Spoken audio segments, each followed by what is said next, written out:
नमस्कार। राज्यसभा टेलीविज़न की खास श्रृंखला महामहिम राज्यपाल में आपका स्वागत है। मैं हूं राजेश बादल और हम हैं आज देश के बेहद खूबसूरत और पहाड़ी राज्य हिमाचल में। हिमाचल यानी बर्फ़ का आंचल। आज हम मिलने जा रहे हैं इसी राज्य की महामहिम राज्यपाल से।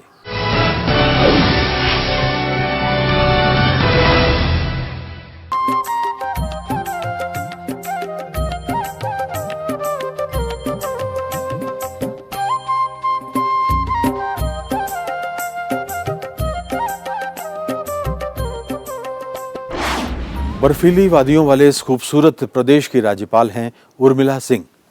वो कानून की गहरी जानकार हैं, लेकिन उनकी पहचान है आदिवासी समुदाय के लिए किए गए उनके कार्यों से।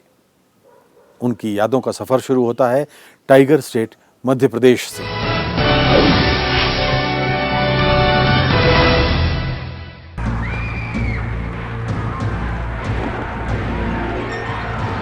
आजादी की लड़ाई में देश के लाखों परिवारों ने कुर्बानियां दी। ऐसा ही एक परिवार मध्य प्रदेश में रायपुर जिले के फिंगेश्वर में था, जिसके सदस्यों ने आजादी के लिए अपनी जान की बाजी लगा दी। अंग्रेजों ने उन्हें काला पानी की सजा दी और तोप से बांध कर उड़ा दिया।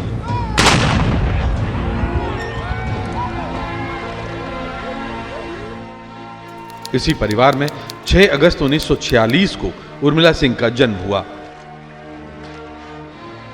पिता स्वतंत्रता सेनानी थे, लिहाजा बचपन आंदोलन की कहानियां सुनते हुए बीता। लड़कियों को उन दिनों पढ़ने लिखने की आजादी नहीं थी।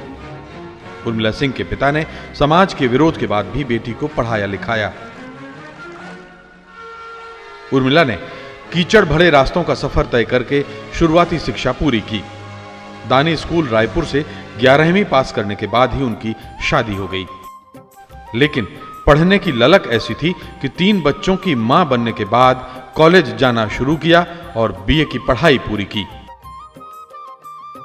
उन्होंने भोपाल के हमीदिया कॉलेज से कानून की डिग्री भी हासिल की। उर्मिला सिंह सार्वजनिक जीवन में तो पहले ही सक्रिय थीं, लेकिन 1982 में पति के अचानक देहावसान के बाद उन्होंने राजनीति के जरिए समाज सेवा को अपना धर्म बना लिया।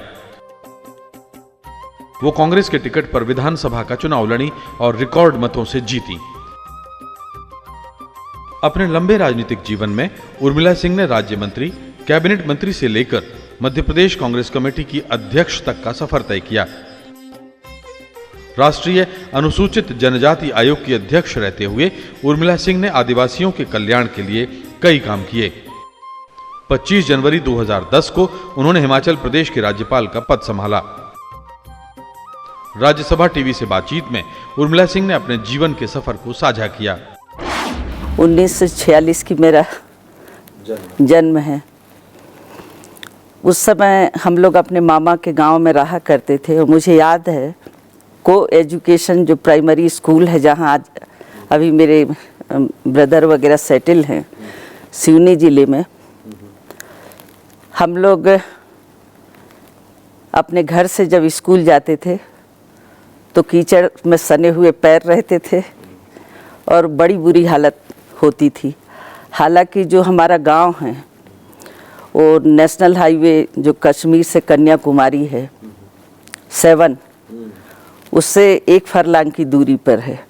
पर उस 1 फरलांग में भी ये स्थिति थी, आपको बताऊं मैं, कि जिस समय मतलब उस चीज़ को और मैं लिंक इसलिए करना चाहूँगी कि जब 1985 में मैं पहली बार एमएलए बनी, आभास टाना कलेक्टर हुआ करती थी, जो अभी एडिशनल चीफ सेक्रेटरी हैं, तब मैंने जिला बैठक में कहा था कि मैडम मैं जब अपने घर जाती हूँ तो चप्पल को हाथ में लेके जाती हूँ। ये स्थिति थी। ये 1985 तक 85 तक की। लेकिन जैसा हम लोग सुनते हैं कि उस समय लड़कियों को पढ़ाने लिखाने के मामले में समाज उतना उदार नहीं था। तो आपके घर का माहौल कैसा था? मेरे घर का माहौल, चूँकि हमारा जो परिवेश है बचपन का, फादर का तो पूरे लोग स्वतंत्रता संग्राम सेनानी रहे हैं और मेरे मामा के यहाँ भी, चूँकि उस समय गांव के जो जमींदार या जो प्रमुख मानिए उन घरों की लड़कियों के साथ और प्रॉब्लम होती थी। लेकिन जहाँ तक हमें जानकारी मिली है कि आपके परिवार में एक लंबी परंपरा थी स्वाधीनता आंदोलन में भाग लेने की। आपके परिवार से मेरा ख्याल है शायद दादा या नाना किसी को अंग्रेज़ों ने कुछ सज़ा वगैरह दी थी। वो तो बड़ी लंबी कहानी है। जो मेरे फोर फादर थे वो है 1842 की बात, जब एक भाई को काला पानी और एक को फांसी से तोप से उड़ाया गया था नरसिंहपुर में। और हम लोग उस खानदान की समझ लीजिए हमारी 17वीं पीढ़ी है। आपने शादी के बाद 3 बच्चे होने के बाद आपने अपनी पढ़ाई की, ग्रेजुएशन किया, लॉ किया। तो क्या उसके बाद आपने ये सोचा था कि आप कुछ वकालत का पेशा अपनाएंगी या कैसे, क्या वजह थी? कुछ नहीं, कुछ भी मन में नहीं था ऐसा। पढ़ने का शौक था? पढ़ने का शौक था। 82 में जब मेरे हस्बैंड की डेथ हुई, तो जब डेथ हुई तो उस बीच में चूंकि अर्जुन सिंह जी से तो मिलना जुलना था ही, मैं अपना बायोडाटा लेके गई अर्जुन सिंह जी के पास 85 में, और मैंने उनसे कहा कि मैं चुनाव लड़ना चाहती हूँ। तो उन्होंने कहा बहन जी मैं छत्तीसगढ़ से नहीं, आपको आपके मायके से टिकट दूंगा।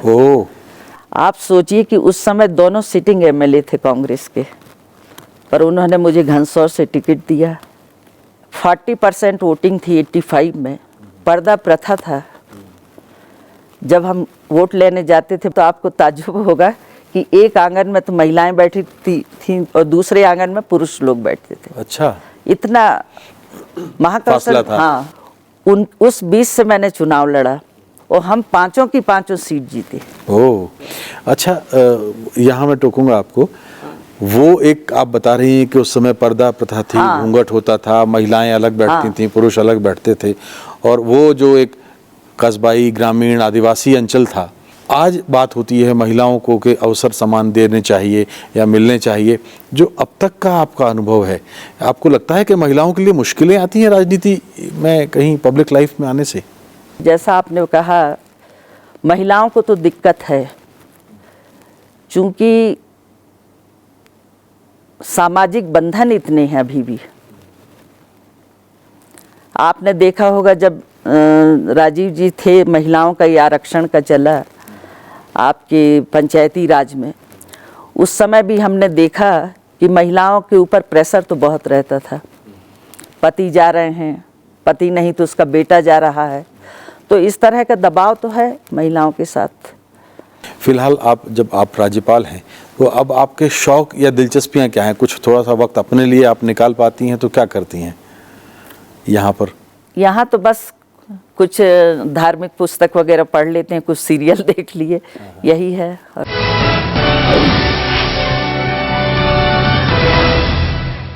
हिमाचल प्रदेश की पहचान यहाँ की रंगारंग संस्कृति और ऐतिहासिक विरासतों की वजह से है। देश विदेश के सैलानियों को यहाँ के पर्यटन स्थल काफ़ी लुभाते हैं। शिमला का राजभवन एक संरक्षित स्मारक से कम नहीं है। करीब करीब 200 साल पुराने इस राजभवन में, इसी स्थान पर जहां मैं खड़ा हूं, 1971 की जंग के बाद भारत पाकिस्तान के बीच ऐतिहासिक शिमला समझौता हुआ था। उर्मिला सिंह से सुनते हैं इस राजभवन की और हिमाचल प्रदेश से उनके रिश्तों की कहानी।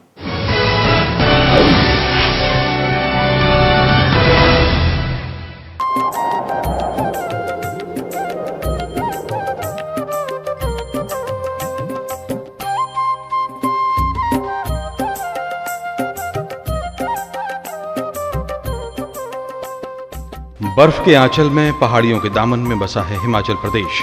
अपनी खूबसूरती, प्रकृति और मनोरम दृश्यों के लिए हिमाचल पूरी दुनिया में जाना जाता है। हिंदू और बौद्ध धर्म की समृद्ध संस्कृति और परंपराओं ने मिलकर इस राज्य को एक अलग पहचान दी है। देश के नक्शे पर हिमाचल ने 1971 में हाजिरी लगाई। पहाड़ी राज्य होने के बावजूद हिमाचल ने शिक्षा, स्वास्थ्य और सामाजिक सेवाओं में शानदार सफर तय किया है। राज्य की अर्थव्यवस्था मुख्य रूप से पनबिजली, पर्यटन और खेती पर निर्भर है। हिमाचल अपनी बिजली से दूसरे राज्यों को भी रोशन करता है। यहाँ की सुंदरता और मनमोहक दृश्यों ने देश विदेश के सैलानियों का ध्यान खींचा है। शिमला की पहाड़ियाँ कुल्लू घाटी और डलहौजी हमेशा से पर्यटकों का मुख्य आकर्षण रहा है। कालका शिमला के बीच छुक छुक रेल का आनंद सैलानियों के जेहन में हरदम मौजूद रहता है। हिमाचल की राजधानी शिमला ब्रिटिश काल में अंग्रेजों की गर्मियों की राजधानी थी। देवभूमि के नाम से मशहूर हिमाचल राज्य में लगने वाले मेलों के लिए दुनिया भर में मशहूर है। इन मेलों में विंटर कार्निवल, रेणुका मेला और कुल्लू का दशहरा खास है। 70 लाख आबादी वाले हिमाचल में विधानसभा की 68 सीटें हैं। लोकसभा के लिए 4 और राज्यसभा के लिए 3 सांसद इस प्रदेश से चुने जाते हैं। उर्मिला सिंह 4 साल से यहाँ की राज्यपाल हैं। यहाँ की चुनौतियों और सरोकारों से वो अच्छी तरह वाकिफ हैं। राज्यसभा टेलीविजन से बातचीत में उन्होंने हिमाचल की खासियतों और चुनौतियों के बारे में बताया। जब 2010 में गवर्नर बनने के बाद मैं हिमाचल आई तो प्रेस ने मुझसे यही पूछा, तो मैंने कहा मैं 2004 में आई थी और मुझे नहीं पता था कि कभी, चूंकि गवर्नर के लिए भी नहीं सोचा था, एक्टिव पॉलिटिक्स में थे कि यहाँ आऊँगी। पर हिमाचल प्रदेश वास्तव में देवभूमि है। जहाँ तक एजुकेशन का सवाल है तो इस बारे में मैंने देखा कि केरल के बाद महिलाओं का जो एजुकेशन हो हिमाचल प्रदेश में, यहाँ हर घर का व्यक्ति आपको आर्मी में मिलेगा। चाहे किसी का एक भी बेटा होगा वो भी जाएगा, हर परिवार का।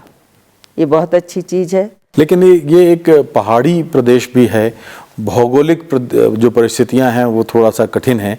ऐसी स्थिति में एक छोटे से राज्य के लिए विकास की जो रफ्तार है उसको बनाए रखना कितना कठिन काम है, क्या चुनौतियां सामने आती हैं? मुझे लगता है यह संभावना की ज़रूरत नहीं है। प्रकृति ने इतना कुछ दिया है कि थोड़ा में अलग जाए। ये हमारे जो गवर्नर हाउस में जो अंदर काम कर रहे ड्राइवर है, इवन हमारा पीएसओ है, ये 10 से 15 लाख का एप्पल बेचते हैं साल में। अच्छा, इनके अपने जो बगीचे हैं, इनके अपने जो बगीचे हैं, पर नौकरी का भी अजीब शौक है। मैंने देखा कि हिमाचल प्रदेश में जो रोटी कपड़ा मकान की जो प्रॉब्लम यहाँ नहीं है। अच्छा, आप इस प्रदेश के जो विश्वविद्यालय हैं उनकी कुलाधिपति भी हैं, और उस नाते अगर हम यहाँ के शिक्षा के स्तर की बात करें या बीते 3-4 वर्षों में अगर आपने देखा हो तो क्या खास परिवर्तन आया है या किस तरफ उसका और बढ़ाने की ज़रूरत है? यहाँ पर एक तो आपने देखा होगा, एक नौनी यूनिवर्सिटी है, यशवंत पवार यूनिवर्सिटी है, जो सिर्फ हार्टिकल्चर और फॉरेस्ट्री का है, और मुझे लगता है ये एशिया का नंबर 1 यूनिवर्सिटी है। दूसरा पालमपुर में जो कृषि विश्वविद्यालय, वो भी एशिया का पहला है। ये इतने अच्छे यूनिवर्सिटी हैं दोनों, और जो जनरल यूनिवर्सिटी वो तो एक ही है, शिमला यूनिवर्सिटी, जिसमें करीब पूरे हिमाचल मतलब 12 डिस्ट्रिक्ट एक यूनिवर्सिटी कवर करता है। करीब 4000 बच्चे होंगे जो यूनिवर्सिटी कवर कर रहा है, और काफ़ी अच्छी स्थिति है। हम जब से आए हैं तब हमने देखा है कि हर साल जो कन्वोकेशन होना चाहिए, लोगों को डिग्रियां मिलनी चाहिए। और सबसे बड़ी बात, जब कन्वोकेशन होता है और जो मेरिट है, मेरिट यहाँ की मेरिट 90% लड़कियां ले जाती हैं। संसद के सत्र होते हैं, विधानसभा के सत्र होते हैं, और पुराने दिनों को अगर हम याद करें तो आज से 30-40 बरस पहले आबादी कम थी, चुनौतियां कम थी, समस्याएं कम थीं और आसान सी कुछ ज़िंदगी थी। तो संसद के जो सत्र हैं या विधानसभा के सत्र हैं करीब 150 से 200 दिन चलते थे। धीरे धीरे ये दिन, जो काम के जो घंटे हैं, काम के दिन हैं, वो कम होते जा रहे हैं। मैंने यहाँ पर देखा, यहाँ कुछ ऐसी प्रॉब्लम तो नहीं है, पर जहाँ तक मैंने देखा कि छोटे छोटे मुद्दों को लेके कोई बड़े इशू हों तो बात अलग है, कुछ पर्सनल इशू हैं, कुछ छोटे छोटे इशू को लेके ये जो होता है उससे तकलीफ तो होती है, क्योंकि उसका सीधा असर बिजनेस पर पड़ता है कि जो काम होना चाहिए वो नहीं हो पाते। बिल्कुल। हाँ, तो ये चिंता का विषय तो है सभी के लिए।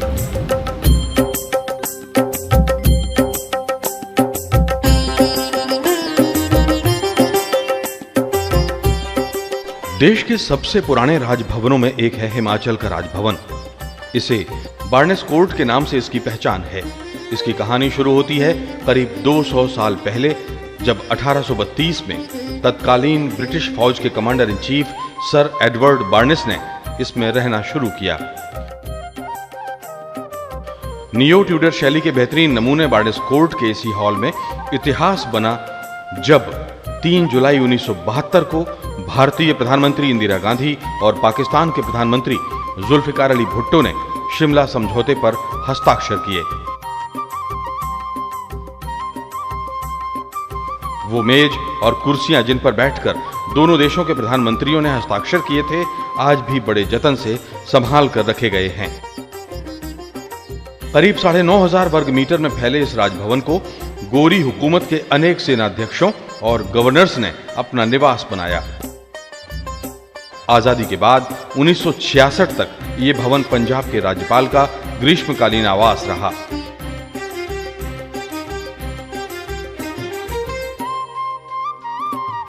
उन्नीस 1971 में हिमाचल प्रदेश को पूर्ण राज्य का दर्जा मिला। शिमला प्रदेश की राजधानी बना और बार्नेस कोर्ट राज्य का अतिथि भवन। 1981 में तत्कालीन राजभवन पीटर हाफ में आग लगने के बाद बार्नेस कोर्ट हिमाचल का राजभवन बना।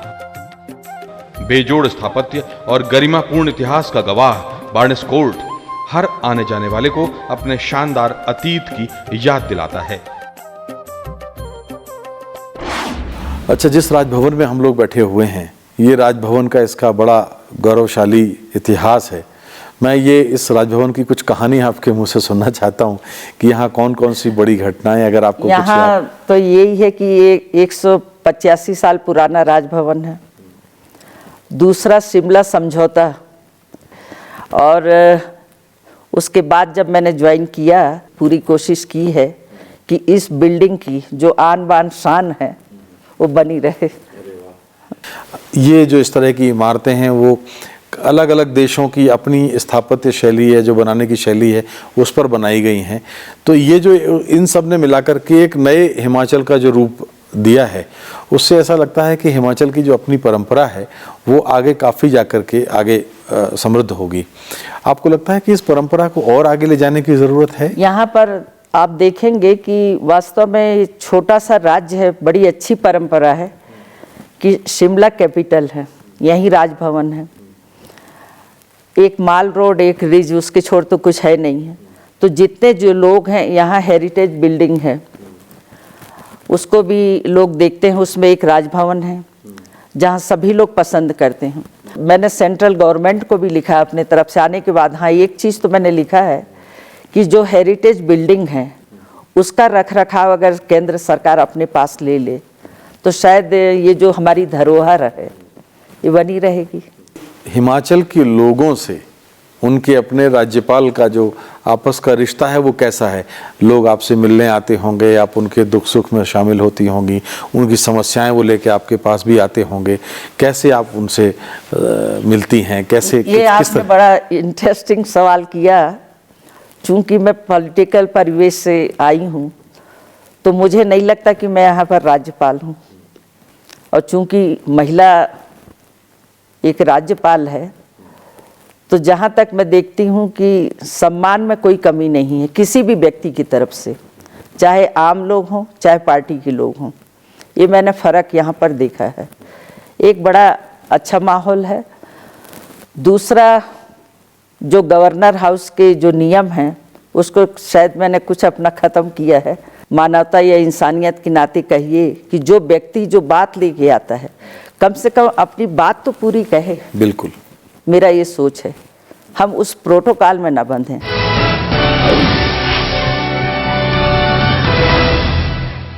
हिमाचल प्रदेश की राज्यपाल करीब 40 साल से सार्वजनिक जीवन में सक्रिय हैं। महिला शिक्षा को लेकर उन्होंने काफ़ी काम किया है और आदिवासी जन समुदाय की बेहतरी को लेकर वो संवेदनशील हैं। एक बातचीत उर्मिला सिंह के सरोकारों पर।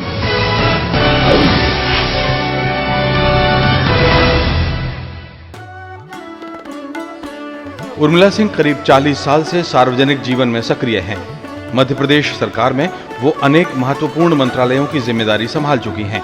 वो 4 बार विधानसभा के लिए चुनी जा चुकी हैं। मंत्रिमंडल में रहते हुए उन्होंने वित्त और डेयरी डेवलपमेंट के अलावा सामाजिक और आदिवासी कल्याण मंत्रालयों की जिम्मेदारी बखूबी निभाई। देश में आदिवासियों के कल्याण के लिए उर्मिला सिंह ने काफी काम किए हैं। जून 2007 से जनवरी 2010 तक वो राष्ट्रीय जनजाति आयोग की अध्यक्षा रहीं। जनजातियों से जुड़े सरोकारों को वो अलग अलग मंचों से पुरजोर तरीके से उठाती रही हैं। उनका मानना है कि कमजोर वर्गों की भलाई के लिए सिर्फ योजनाएं बनाना काफी नहीं है, उन पर सख्ती से अमल होना चाहिए। राज्यसभा टेलीविजन से बातचीत में उर्मिला सिंह ने अपने अनुभवों के बारे में विस्तार से बात की। जो विभिन्न जाति है, जैसे आपने देखा होगा मध्य प्रदेश में, खास करके ट्राइबल एरिया, आपने देखा होगा कि मंडला साइड में जो बैगा के समाज के लोग हैं, आज भी उनकी स्थिति जब मैं देख रही हूँ, एज में मिनिस्टर गई तो अजीब सी बीमारियां उन लोगों के बीच में। आपने देखा होगा कि इधर भील भिलाला रहते हैं, आपके झाबुआ साइड में, उनकी भी जो खास करके ट्राइबलों में गौड़ कम्युनिटी जिसको हम लोग बिलोंग करते हैं, इस तरफ झाबुआ तरफ जो भिलाला कम्युनिटी है जिससे सूरज भान सोलंकी वगैरह आते हैं, इनके छोड़ के जो और भी आदिवासी जो समूह हैं उनकी स्थिति आज भी दयनीय है। और खास करके अपने मध्य प्रदेश में घुमक्कड़, वो देवास और कंजर जिनको बोलते हैं, उन लोगों को, दूसरा आपका जो सागर दमोह क्षेत्र वहाँ पर बेड़ियों का, बेड़निया जिनको बोलते हैं, उनकी स्थिति भी कोई ठीक नहीं है।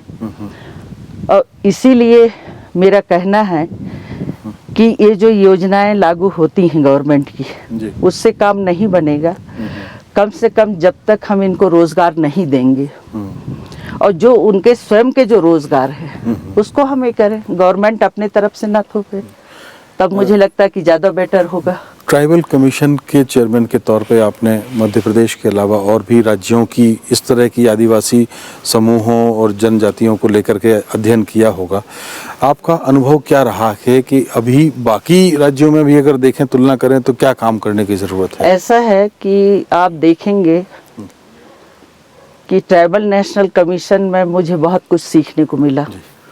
एक तो 2 टाइप से चल रहा है ट्राइबल में, जो बाई बर्थ ट्राइबल है, और दूसरा एक जो क्षेत्र को ट्राइब घोषित किया गया। दोनों में आप देखेंगे जमीन आसमान का अंतर है। जैसे लक्षद्वीप में गई थी तो जिराती एक छोटी सी जगह, 7,500 की पॉपुलेशन, वहाँ 100 करोड़ की जेटी बन रही है। और हमारा जो एरिया है, जो हिंदी भाषी राज्य है खास करके, उनको आप देखेंगे कि इतना फैला हुआ एरिया है, उसीलिए क्षेत्रफल के अनुपात से बजट नहीं जाता। तो ये सब प्रॉब्लम्स तो हैं। तो मेरा कहना है कि जो एरिया को आपने ट्राइबल घोषित किया है, अगर वो विकसित हो गया है तो हर 10-15 साल में उसमें परिवर्तन होना चाहिए। अच्छा, आपकी बात ताकि उस बजट का जो बिल्कुल रिमोट एरिया है, जहाँ हम पीने का पानी आज तक नहीं दे पा रहे हैं, इस टाइप की जो समस्या है उसका हम समाधान कर सकते हैं। तो इस जो ट्राइबल कमीशन की जो सिफारिशें आती रही हैं, तो उन सिफारिशों में पर कितना ध्यान दिया गया है? ऐसा है, ये बड़ी विडंबना है कि 2004 में ट्राइबल कमीशन बना। 2004 मतलब समझ लीजिए 9 साल हो रहे। हर साल ट्राइबल कमीशन की रिपोर्ट राष्ट्रपति को तो पेश हो जाती है, पर आज तक पार्लियामेंट में पेश नहीं हुई। ओहो। तो जब तक, क्योंकि हमारा जो एजेंसी हो पार्लियामेंट है, कोई भी चेंजेस लाएंगे राष्ट्रपति तो नहीं ला सकता। राष्ट्रपति सिफारिश कर सकते, पर पार्लियामेंट में चेंजिंग होगी ना, वो अभी तक नहीं है। एक थोड़ा सा। अच्छा, छत्तीसगढ़ से आपका पुराना रिश्ता रहा है, जब अविभाजित मध्य प्रदेश था और बाद में बट गया, तो भी आपका मंत्री के तो ये जो बात कही जाती है एक नक्सली समस्या को दूर करने के लिए, तो क्या हमारे अंदर कुछ संकल्प शक्ति की कमी है, या हम उन इलाकों में अपना जो बुनियादी जो ढांचा खड़ा करना चाहिए था, हम उस वजह से वो ढांचा खड़ा नहीं कर पाए हैं? ये समस्या इतना लंबा वक्त क्यों ले रही है? ऐसा है, नक्सलाइट कौन है? नक्सलाइट कोई अलग से नहीं है, हम ही आप नक्सलाइट हैं, हमारे अपने बीच से हैं। जहाँ तक ये आपने जो बात कही, इस बात को भी मैंने गवर्नर कॉन्फ्रेंस में उठाया और उसका फ़ायदा हुआ है कि अभी लोकल जो ट्रेनिंग है 10th 12th के लड़कों को वहाँ लोकल भर्ती की जा रही है। और ये मेरा अपना सुझाव था गवर्नर कॉन्फ्रेंस में, ये मैंने स्पेशली कहा था कि आप जो बटालियन भेजते हैं, नागा बटालियन, अब ना वो भाषा समझे ना वहाँ की भौगोलिक स्थिति, तो वहाँ के लड़कों को, तो मैंने देखा कि इस चीज़ पर गृह विभाग ने बड़ा चिंतन किया और हमारी बात मानी गई और आज भी सैकड़ों लड़के छत्तीसगढ़ में भर्तियां हो रही हैं। अच्छा, मैं एक बार फिर ट्राइबल कमीशन की बातचीत करना चाहूँगा कि ट्राइबल कमीशन पर जो रिपोर्ट तो पेश नहीं हुई 2004 से लेके कुछ वर्षों तक जो आपने बताया, लेकिन अलग अलग जो साल के बजट आए हैं, राज्यों के बजट आए हैं, देश भर में जो हुआ है, तो उनमें जो काम हो रहा है, क्योंकि एक राज्य में तो आदिवासी है नहीं, कई राज्यों में तो राज्यपालों को भी आदिवासियों के हित संरक्षण के लिए अधिकार प्राप्त हैं, संविधान ने उनको, राष्ट्रपति ने उनको अधिकार दिए हैं।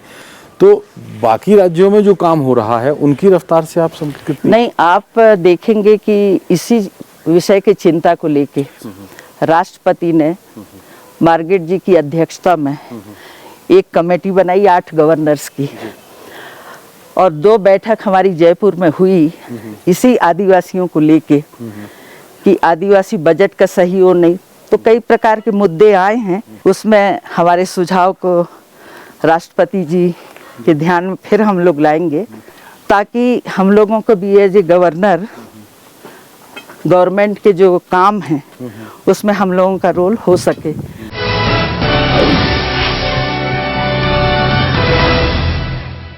तो ये था हिमाचल प्रदेश की राजधानी शिमला से महामहिम राज्यपाल का ये एपिसोड। इसमें हमने आपसे मुलाकात कराई यहाँ की राज्यपाल उर्मिला सिंह से।